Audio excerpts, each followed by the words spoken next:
weary ocean traveler returns to the shores of an island paradise.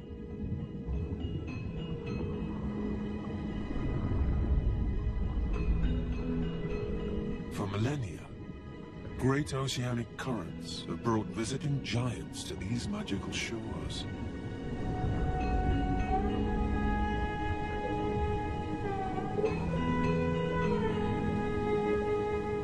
An island where deep-sea leviathans roam close to land.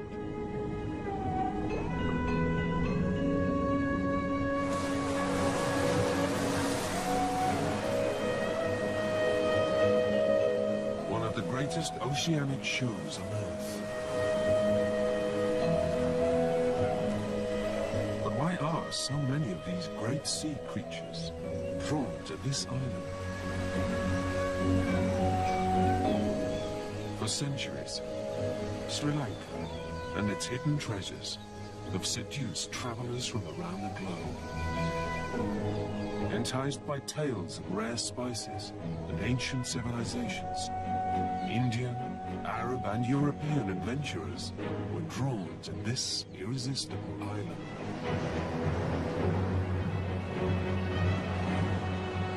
What they found was a land of extraordinary riches, of foreign gods and faith in nature. With herds of Asian giants.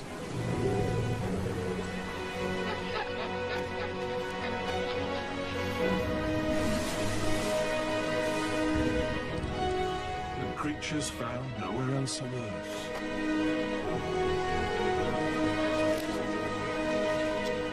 But what they didn't know was that the real treasures of Sri Lanka can be found even before you step foot on its shore.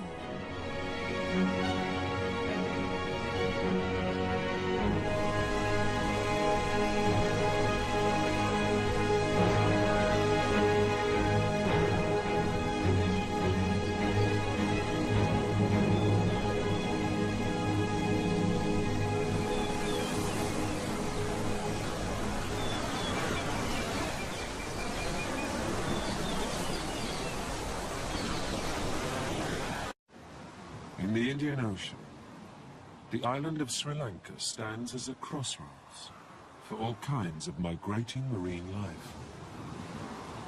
Just off the coast is one of the world's biggest gatherings of the largest predator alive.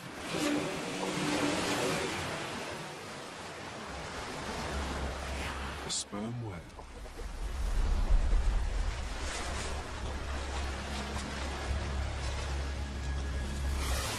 Nomads of the sea, they're almost continuously on the move. Prospectors returning from a world where the sun's rays cannot penetrate.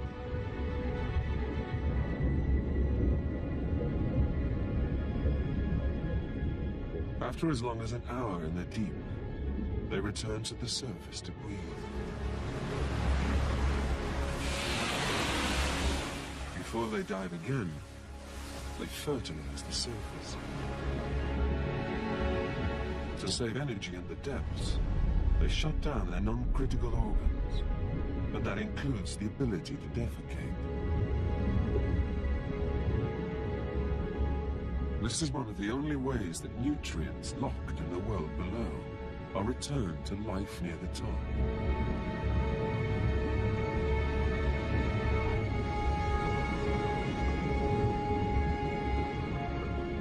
In the expanse of the open ocean, their most stable reference points are each other. Here off the coast of Sri Lanka, they gather in numbers.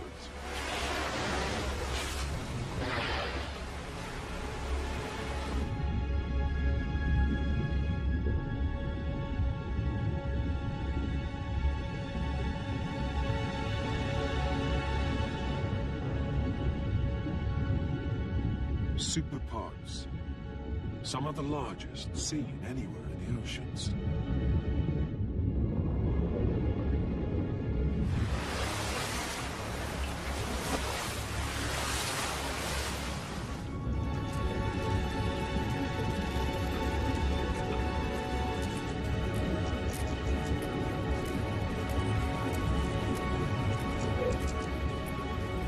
Diving down to over 2 kilometers, they grapple with giant squid in the depths. These are hungry hunters. Each one of them can eat around a ton of food per day.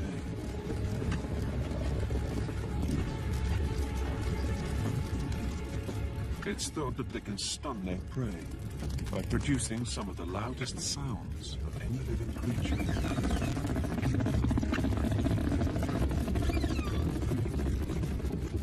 But their life in the world below, where the pressure would crush a human, has never been filmed and remains a mystery.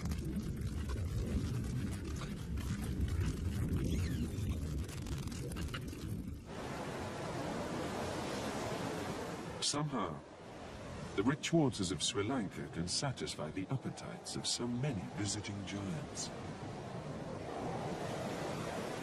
Circling this island is an ocean like no other. All thanks to a unique combination of natural and geological quirks. At the tip of India, Sri Lanka is the southernmost point of a huge tapering continental landmass. The island has a mountainous heart, bound by a ring of fertile coastal plains. Rivers litter the land, and together with strange weather patterns, these are the perfect ingredients for an underwater paradise. To the east, west, and south, the ocean stretches unbroken for thousands of miles.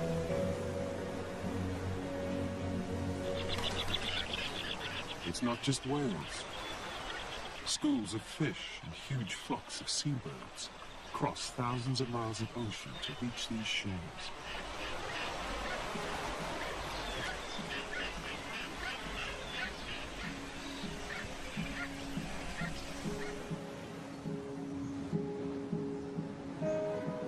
For some drifters, Sri Lanka is the first sight of land for years, possibly decades.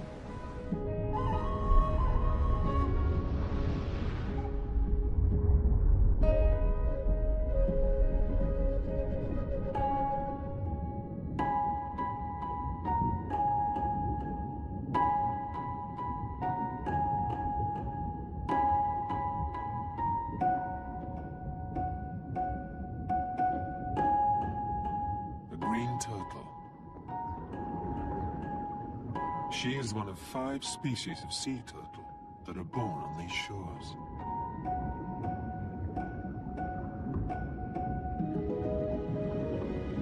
The moment she's waited 20 years for is near.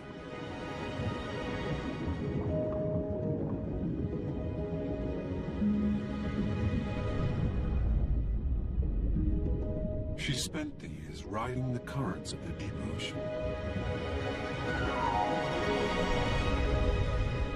But now she must gain strength.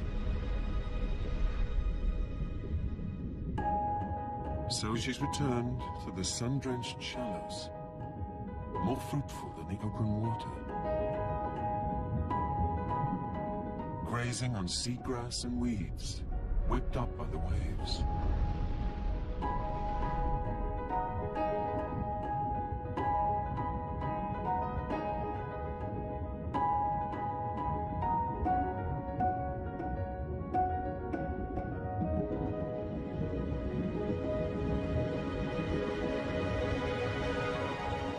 Our science has no idea how, but she knows exactly the beach to which she must return. The beach she was born on,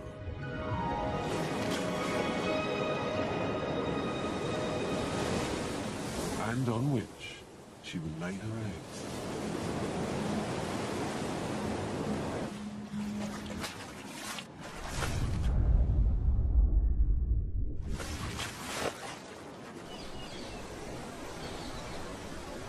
The secret to Sri Lanka's fertile waters actually lies 100 miles away.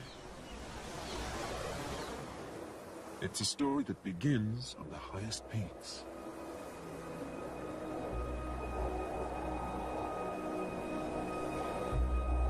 Sri Lanka is a land powered by rain. Warm monsoon winds sweep down from the Bay of Bengal, bringing moisture from far at sea.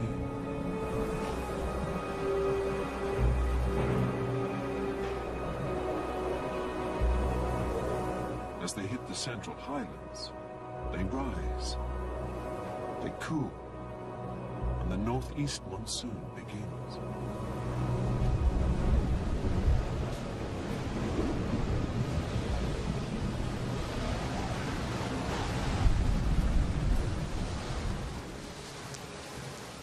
It's weeks since a single drop of rain fell. But when the monsoon clouds finally burst, the highlands are inundated.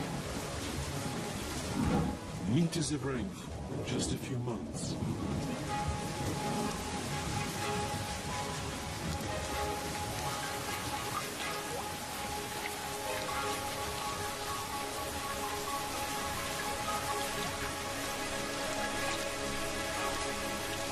Giving birth to 105 major rivers, a staggering number considering the island's small size.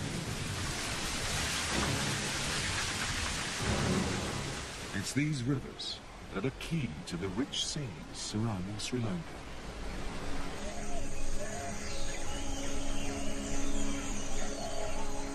Starting life in mysterious high-altitude cloud forests.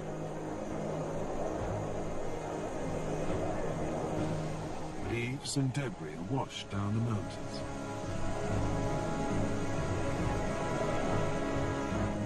They work their way through impenetrable jungles.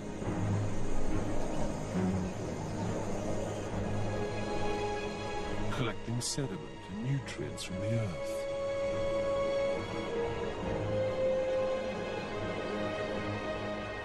En route, they water vast plantations of green gold. Famous Ceylon tea.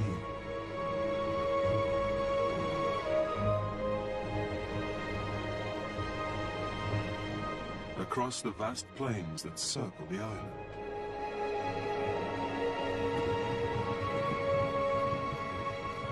Where great wild herds are sustained by the life-giving water. And in turn, they add their waste to the rich mix of nutrients.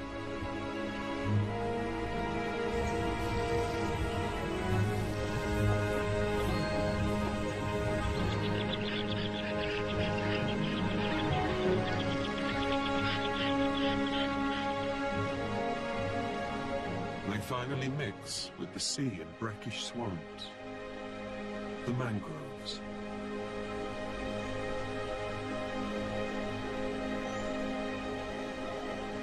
A transitional no man's land between the sea and the coast.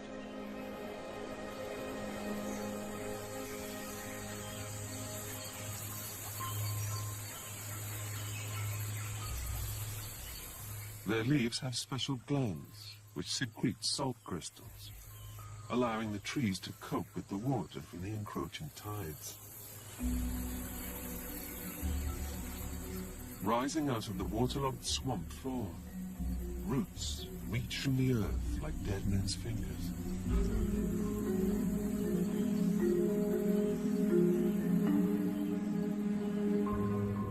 Below the surface, mangroves are vital nurseries for young fish. The roots providing protection from predators.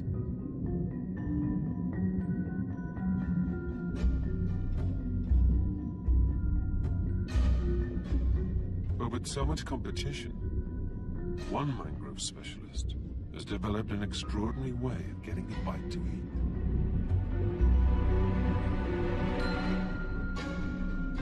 It begins with his dual-action eyes. The bottom part of his eye is used for living down in the murky brown water. But on top, his eyes are suited for spying into the world above.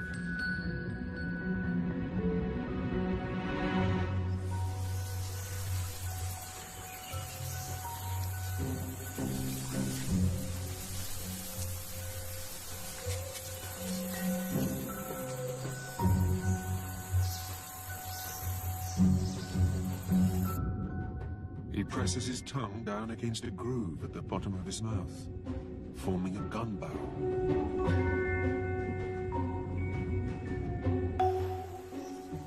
And he fires. He misses.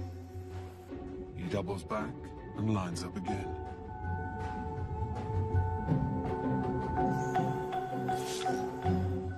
For a young archerfish, it can take a few attempts to get his prey. He has to learn to judge distortions and reflections in the water.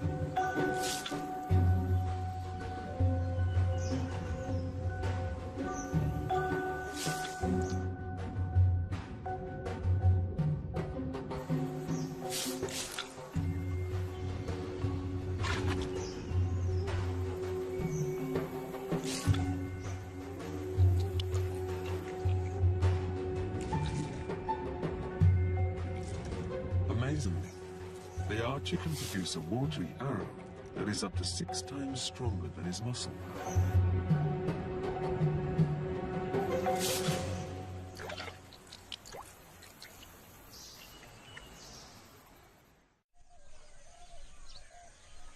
Dawn, on the edges of the mangroves. The island's most ostentatious seasonal visitor has arrived.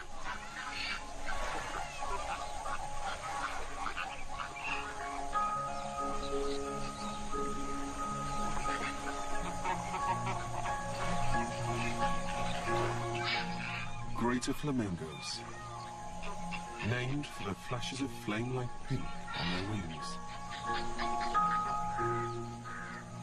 They follow the receding tide further out into the lagoon.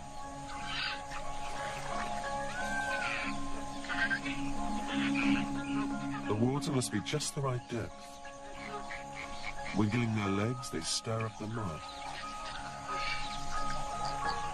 Dipping their bills, they sift out shrimp and algae, which thrive in the river mouth.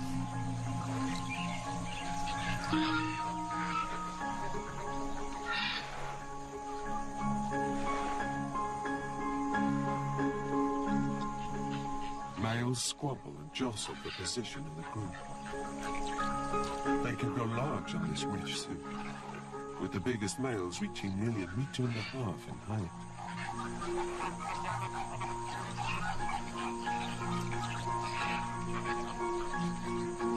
They say you are what you eat, and it is the carotene pigment from the crustaceans and algae that gives their plumage its distinctive pink.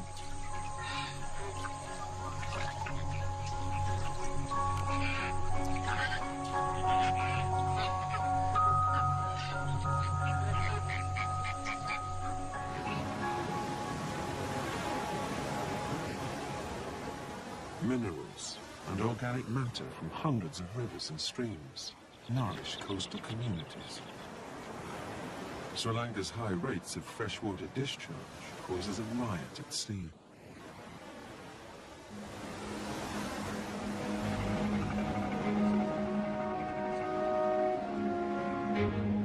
Fleets of fishing boats take to the waves.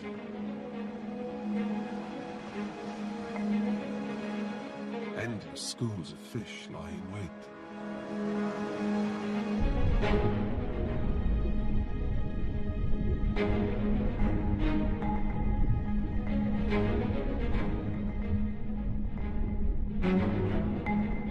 Hunters arrive. Tuna. The schools dart out of the way of the predators. Thousands of shimmering bodies try to confuse the hunters. The schools pulse in one coordinated movement.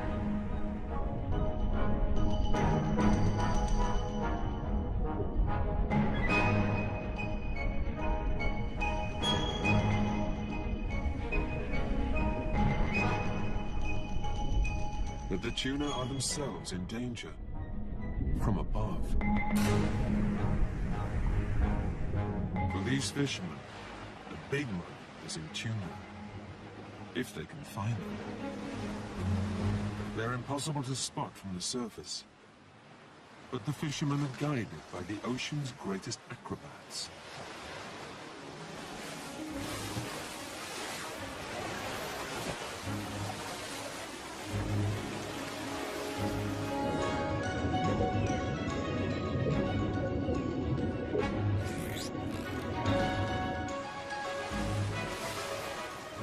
spinner dolphin are often found swimming alongside schools of tuna.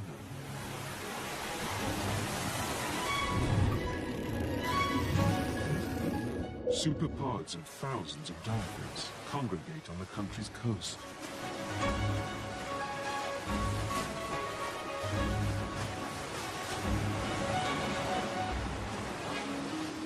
Young calves cling to their mother's sides.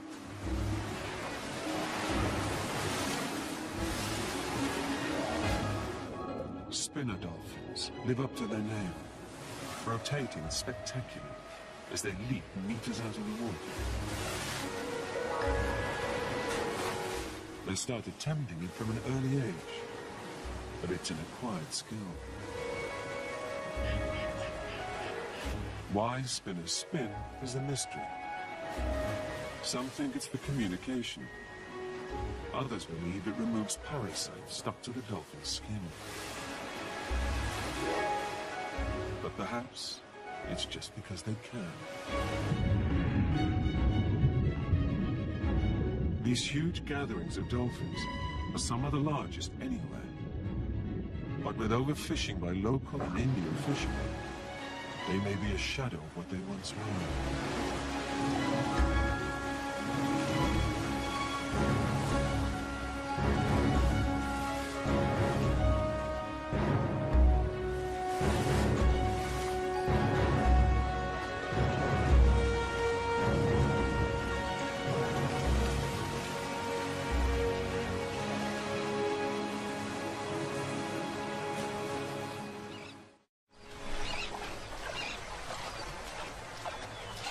The monsoon rains leave rich pickings in their wake. Like a gold rush, everyone prospects the beach. The daily catch brings egrets. Slyly, they bide their time, waiting for the right moment to steal a bite. But some still prefer to catch their own.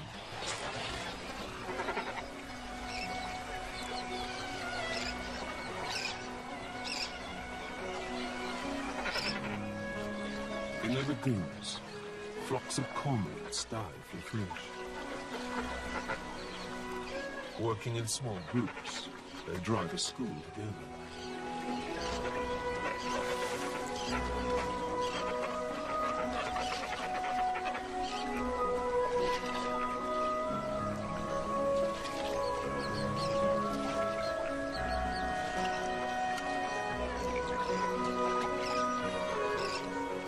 Breaking the bones of his catch helps it to slip down. But if he's not quick enough, he'll lose his meal to thieves.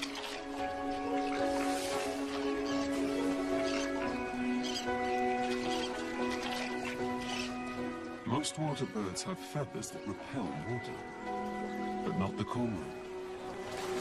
It makes him an excellent diver, although his feathers do need to be hung out to dry.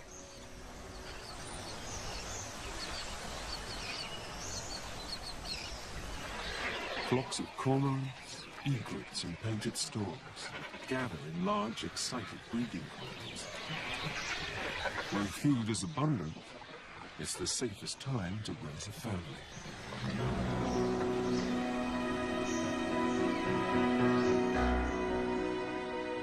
For their neighbor, the white-bellied sea eagle, it's also time to nest.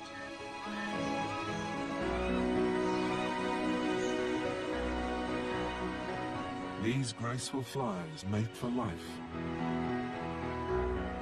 Each year, acrobatic flights in unison renew the pair's bonds.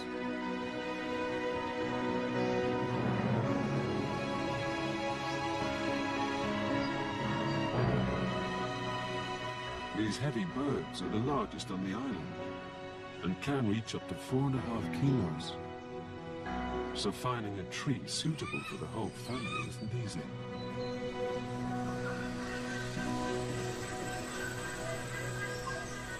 The sacred fig tree, towering above the cultivated land, has been allowed to survive. It makes a perfect roost.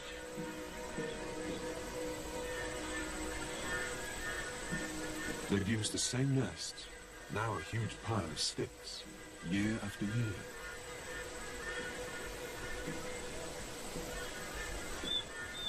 The pair have a 6-week-old chick.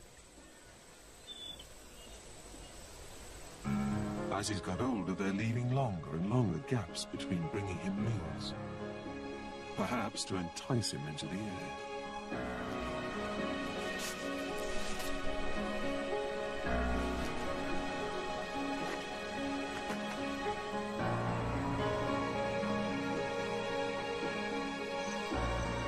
He's yet to be fed today, but his parents seem to have other concerns. Eagles don't like monkeys, and the feeling is mutual. Crows and eagles tend not to get on too well either.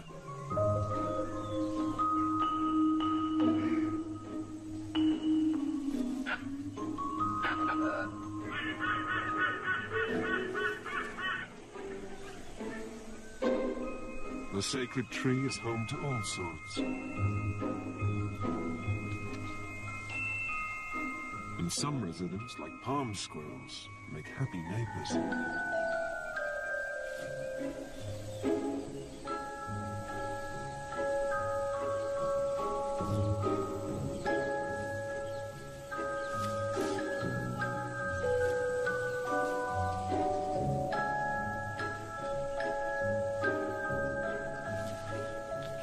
The same can't be said for crows. Crows will mob the eagles relentlessly. They see the predators as a threat. The truth is, the white-bellied sea eagle survives almost entirely on food caught at sea.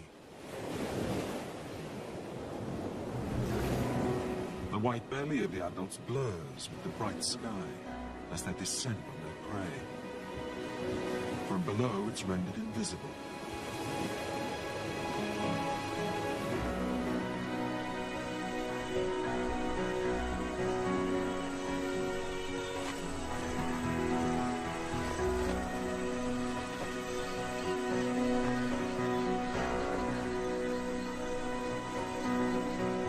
He's not quite ready.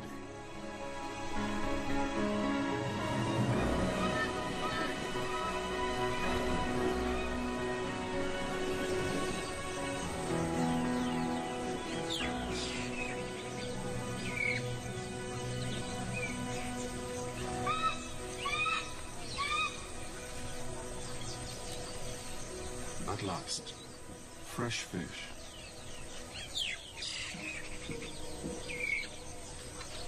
But after being kept hungry for so long, a peck on Dad's leg shows his frustration.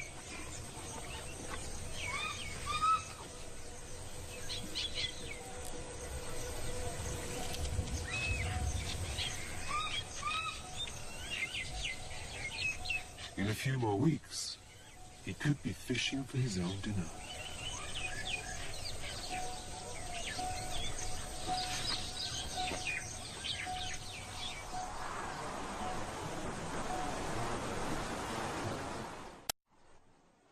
Deceived by an illusion of endless bounty, the fishermen here seem to constantly work the sea.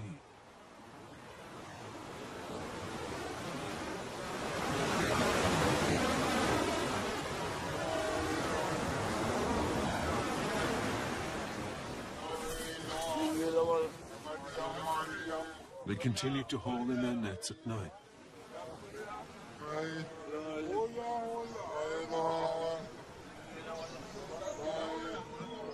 It's the driest time of year, and the seas are calm.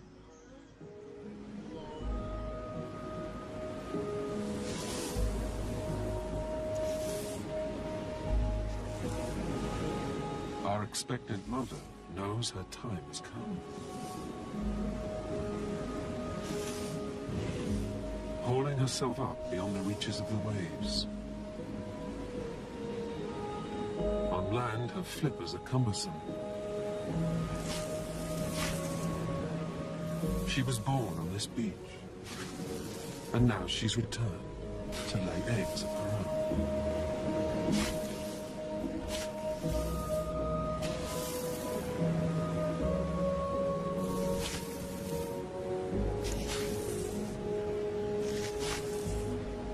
Tonight she continues a ritual performed by her ancestors. This scene has played out since prehistory. She carefully buries her clothes. Her eggs must remain dry. They'll remain underneath the sand for 7 weeks.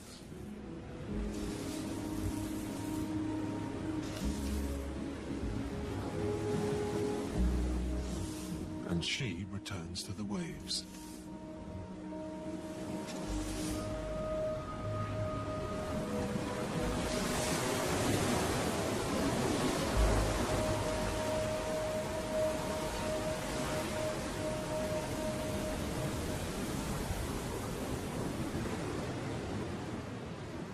Different species use the same beaches. Life goes full circle within just a few moments. While one species is laying, another is hatching. An eager olive Ridley sea turtle is the first of her siblings to break the surface.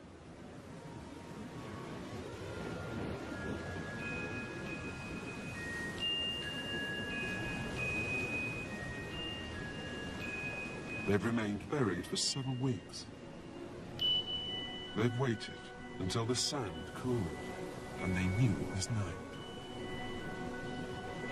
Soon she's joined by her brothers and sisters, and the sand is a writhing mass of baby turtles.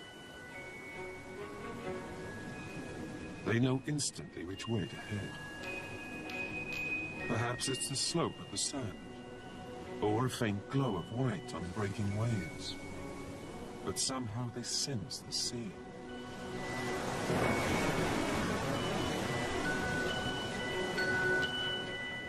Only a few centimeters in size, they face a migration before they reach the water. An exhausting start to life.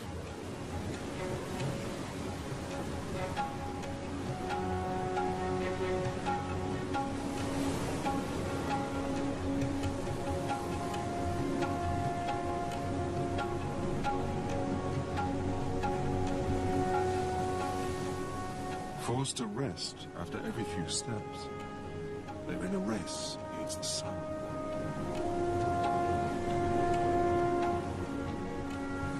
It may be, during her crawl down the beach, the hatchling sets an internal compass, imprinting the location of her home.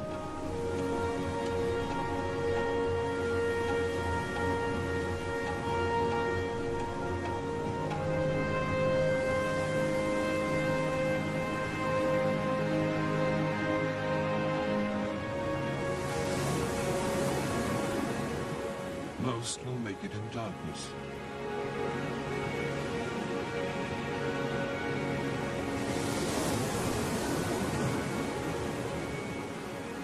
Once there is light in the sky, the predators will wake.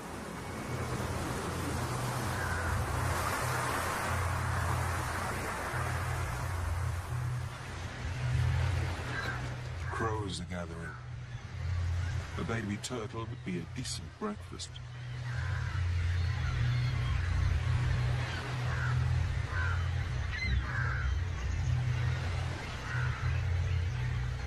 With this species facing a high risk of extinction, every one of this clutch is precious.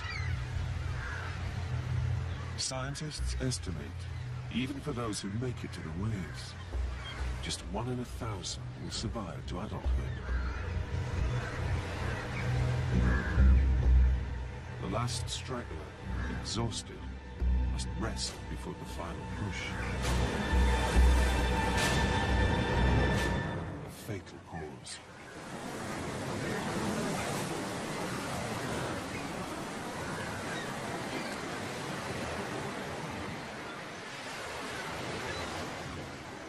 More dangers may await beyond the breakers, but those making it off the beach give these endangered animals a chance.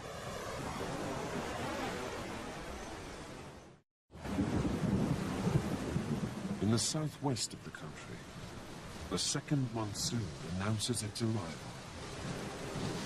The land's drenched, the rivers pumping nutrients out into these seas.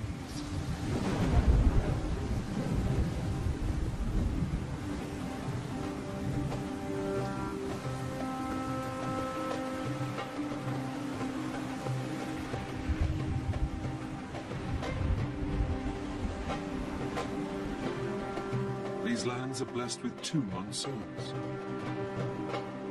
One the northeast and one the southwest.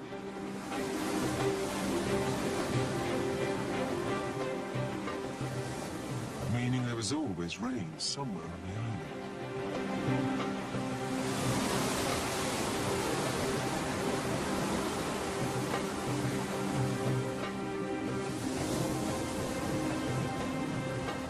After the monsoon, waves roll in exhausted.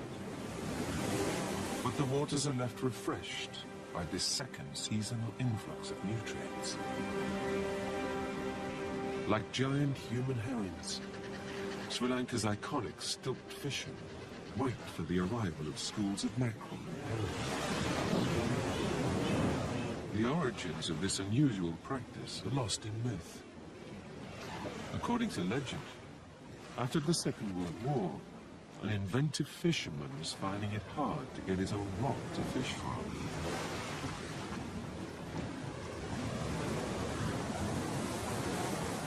Making use of scrap metal poles left by departing troops, he made his own perfect perch, much to the envy of his competitors.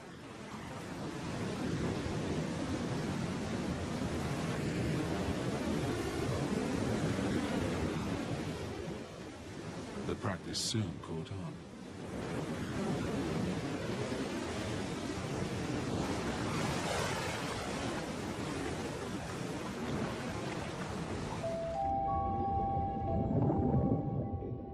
Below the waves, infinite schools of big-mouth mackerel block out the sun. Jaws gaping wide. With one coordinated scoop, they filter plankton from the newly recharged water.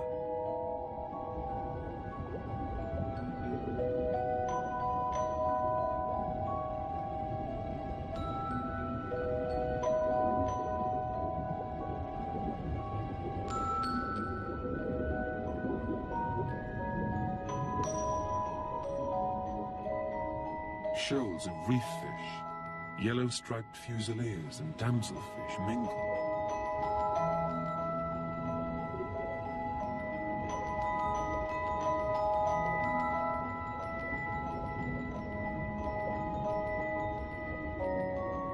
Only this isn't a reef at all. Unnatural angles and perfect circles hint at past lives. Cargo ships, trawlers and World War ships litter the bottom of Sri Lanka's coast. The largest port in Sri Lanka is exposed. Strong seas and monsoon winds rig these treacherous waters. But that keeps the currents circulating, and before long, shipwrecks are seized by colonists.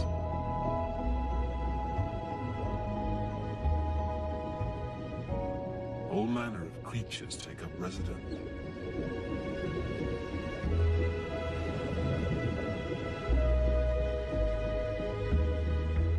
The wrecks provide food as well as shelter. Fish feed on algae and weeds growing on the hull.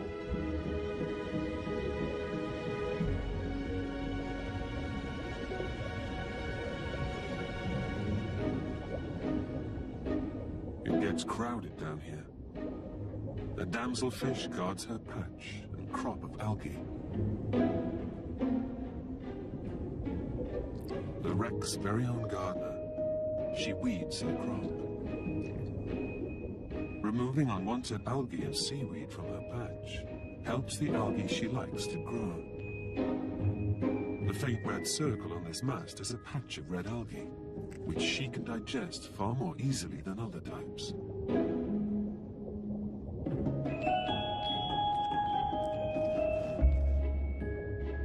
But it's popular with trespassers too.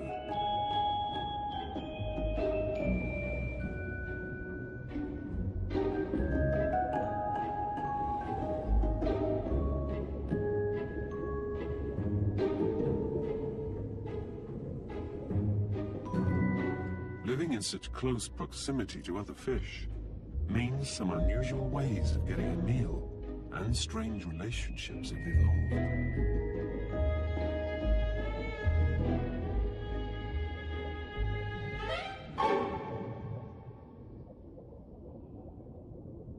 It's not just gardeners. There are cleaners here too. This somewhat frantic, blue-streaked wrasse is advertising for business. By swimming strangely, moving up and down and waggling his tail, he's letting passers-by know that he and his team of females are accepting clients.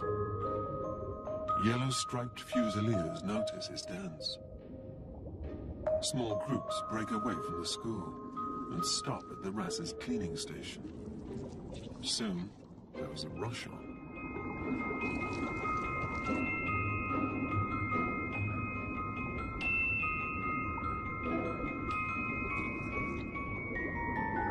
The fusiliers get groomed, and the wrasse get a meal. Without this help, it's impossible to remove parasites or dead tissue.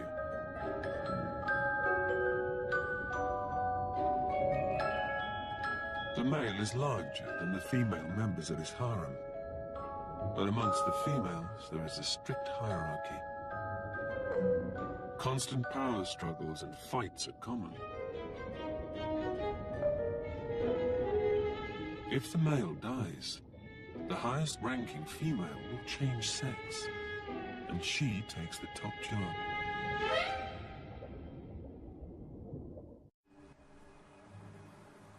That new life so quickly colonizes the wrecks is testament to the richness of Sri Lanka's coastal shallows. When combined with a geological quirk, this richness creates a unique coast, possibly unlike anywhere else in the world.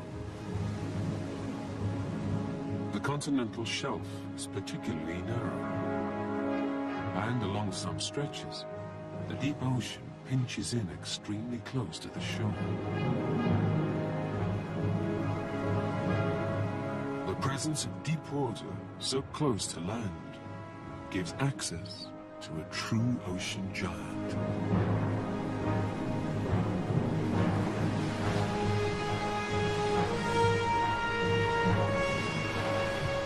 Upwellings, created by the meeting of deep cold and shallow warm water, bring plankton and nutrients up from the deep. With a double monsoon constantly pumping more nutrients out to sea, this all attracts the largest animal to have ever existed.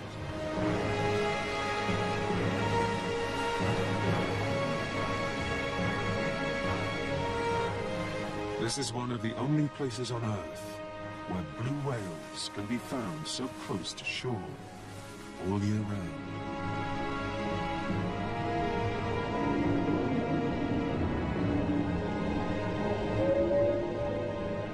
Their tongue can weigh more than an elephant, and they can gulp down 4 tons of food in a single day.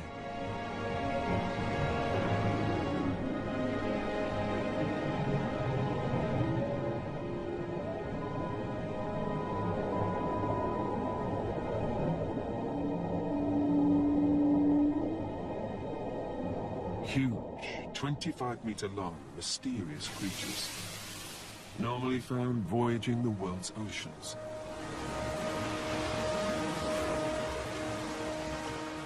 Emerging from the waves, they bring hitchhiking whale suckers to the surface.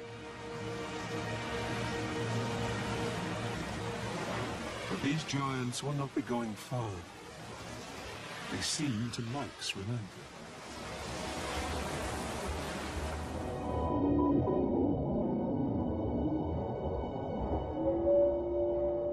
The waters of this island have a unique sound. For some reason, the blue whales here have a different song. They've been repeatedly recorded, making calls with 4 notes.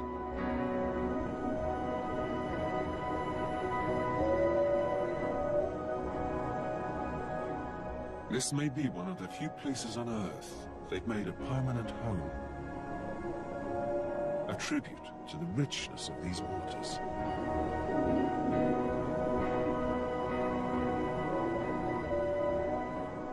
It's possible Sri Lanka has its own unique subspecies, evolved to exploit this fertile territory.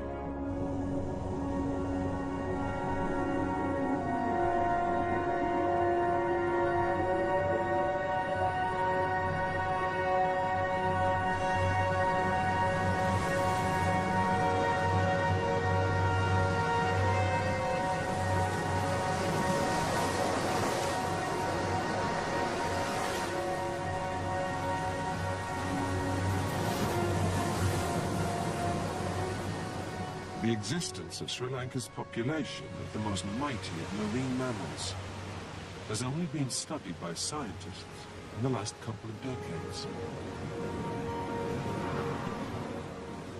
The locals, of course, knew of the giants in their waters.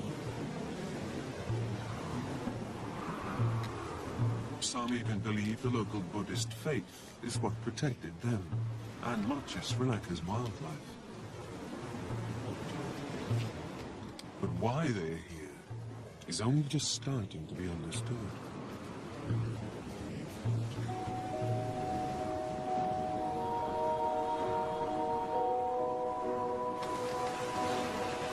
To sustain so many whales, Sri Lanka's coast must remain fertile and productive.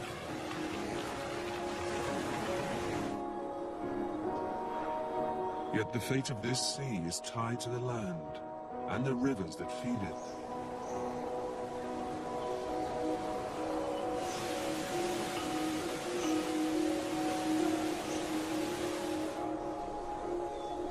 Sri Lanka's forests are shrinking fast. Its wild herds are squeezed into an ever smaller share of the island.